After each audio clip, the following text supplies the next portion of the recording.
नमस्कार साथियों।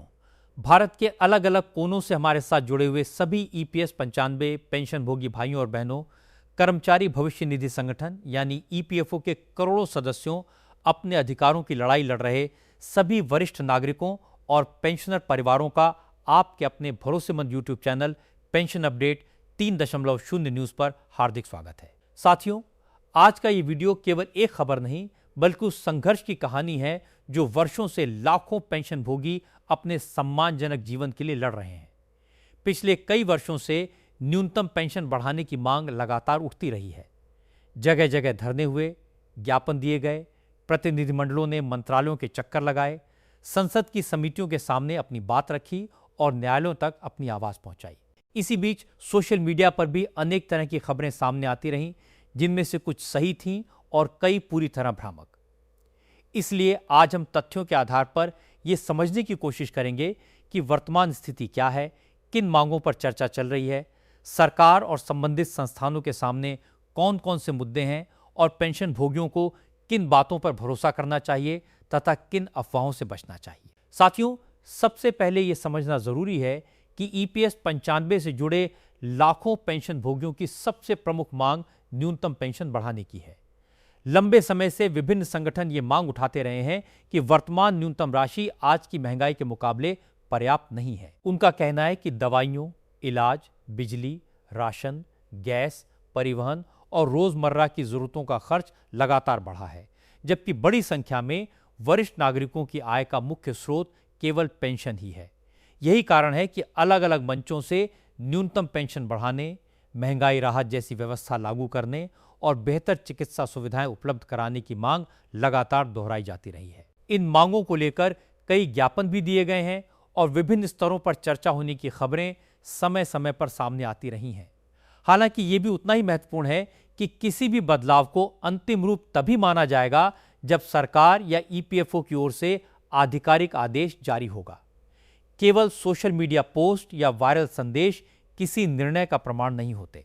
दोस्तों, पिछले कुछ समय में इंटरनेट पर ऐसे कई वीडियो और संदेश वायरल हुए जिनमें यह दावा किया गया कि न्यूनतम पेंशन बढ़ाने का आदेश जारी हो चुका है या अमुक तारीख से सभी खातों में नई राशि आ जाएगी।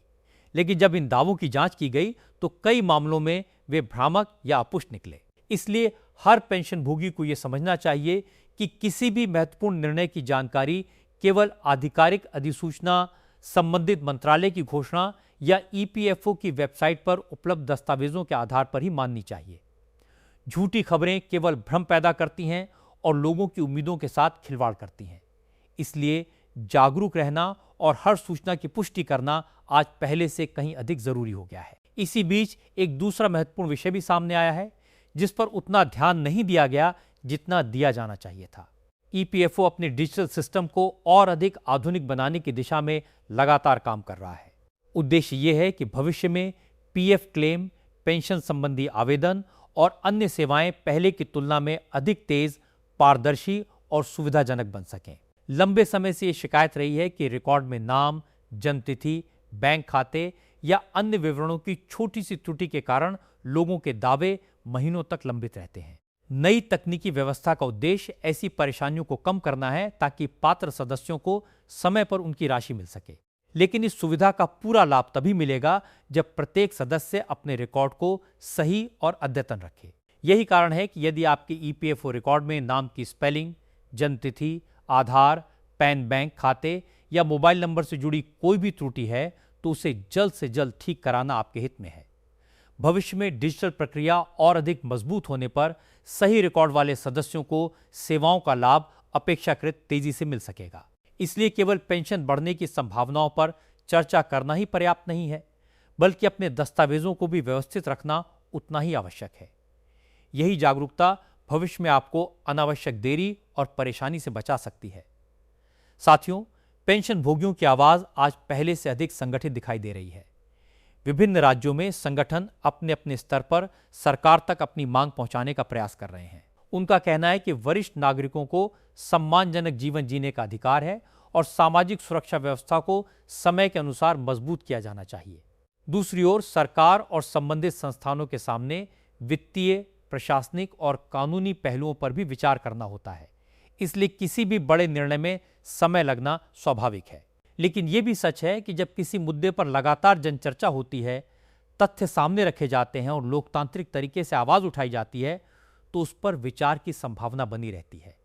इसलिए धैर्य, जागरूकता और सही जानकारी, यही इस समय सबसे बड़ी ताकत है। साथियों, अब सबसे बड़ा सवाल यह है कि आखिर ये लड़ाई इतनी लंबी क्यों चली और आज भी लाखों पेंशनभोगी अपनी मांगों को लेकर सड़कों से लेकर मंत्रालयों तक अपनी आवाज क्यों उठा रहे हैं? इसका जवाब देश की बदलती आर्थिक परिस्थितियों में छिपा हुआ है। आज जिस तरह हर साल महंगाई बढ़ रही है, दवाइयों की कीमतें बढ़ रही हैं, अस्पतालों का खर्च लगातार ऊपर जा रहा है, बिजली, पानी, गैस, राशन और रोजमर्रा की हर छोटी बड़ी जरूरत पहले की तुलना में कहीं ज्यादा महंगी हो चुकी है। ऐसे में कम पेंशन पर जीवन बिताना अधिकांश बुजुर्गों के लिए बेहद कठिन हो गया है। यही वजह है कि अलग अलग राज्यों से, अलग अलग संगठनों से और हजारों पेंशन भोगियों की ओर से लगातार ये आवाज उठाई जा रही है कि सामाजिक सुरक्षा व्यवस्था को वर्तमान समय के अनुसार मजबूत बनाया जाए। कई प्रतिनिधिमंडल समय पर संबंधित मंत्रालयों से मिलते रहे हैं, ज्ञापन सौंपते रहे हैं और अपनी मांगों को विस्तार से रखते रहे हैं। विभिन्न मंचों पर यह भी कहा गया कि जिन लोगों ने अपने जीवन का बड़ा हिस्सा देश के उद्योगों और संस्थानों में काम करते हुए बिताया, उन्हें बुढ़ापे में सम्मानजनक जीवन जीने के लिए पर्याप्त आर्थिक सुरक्षा मिलनी चाहिए। हालांकि यह भी उतना ही स्पष्ट है कि अंतिम निर्णय केवल सरकार और संबंधित प्राधिकरण द्वारा जारी आधिकारिक आदेश से ही माना जाएगा। इसलिए किसी भी वायरल संदेश या अपुष्ट दावे को अंतिम सत्य मान लेना सही नहीं होगा। जब तक कोई आधिकारिक अधिसूचना जारी नहीं होती, तब तक किसी भी राशि या तारीख को निश्चित मानना उचित नहीं है। इसी बीच ईपीएफओ के कामकाज में जो तकनीकी बदलाव किए जा रहे हैं, वे भी आने वाले समय के लिए काफी महत्वपूर्ण माने जा रहे हैं। लंबे समय से सदस्यों की शिकायत रही है कि छोटी छोटी तकनीकी त्रुटियों के कारण क्लेम अटक जाते हैं। कई बार दस्तावेजों का सत्यापन होने में बहुत समय लग जाता है और पेंशन या पीएफ से जुड़ी सेवाओं में अनावश्यक देरी होती है। इन समस्याओं को कम करने के लिए डिजिटल सिस्टम को अधिक आधुनिक बनाने का प्रयास किया जा रहा है, ताकि भविष्य में अधिकतर प्रक्रियाएं ऑनलाइन और तेज गति से पूरी हो सकें। इसका लाभ तभी मिलेगा जब प्रत्येक सदस्य अपने रिकॉर्ड की समय पर जांच करे और यदि कहीं नाम, जन्म तिथि, आधार, बैंक खाते, मोबाइल नंबर या अन्य जानकारी में कोई गलती हो तो उसे जल्द से जल्द ठीक करा ले। सही और अपडेट रिकॉर्ड न केवल भविष्य की सेवाओं को आसान बनाएंगे, बल्कि किसी भी सरकारी सुविधा का लाभ मिलने में भी अनावश्यक रुकावटों को कम करेंगे। इसलिए केवल पेंशन बढ़ने की खबरों पर ध्यान देने के बजाय अपने दस्तावेजों को भी पूरी तरह सही रखना हर सदस्य की जिम्मेदारी है। साथियों, हमारा उद्देश्य कभी भी आपको झूठी उम्मीद देना नहीं है। हमारा प्रयास हमेशा यही रहेगा कि आपके सामने वही जानकारी रखी जाए जिसकी पुष्टि उपलब्ध आधिकारिक स्रोतों या विश्वसनीय रिपोर्टों से होती हो। यदि भविष्य में न्यूनतम पेंशन, चिकित्सा सुविधाओं, किसी नई योजना या ईपीएफओ से जुड़े किसी बड़े फैसले पर सरकार की ओर से कोई आधिकारिक घोषणा की जाती है, तो उसकी पूरी जानकारी, उसके नियम, उसकी पात्रता और उसका वास्तविक प्रभाव हम आपके सामने विस्तार से रखेंगे।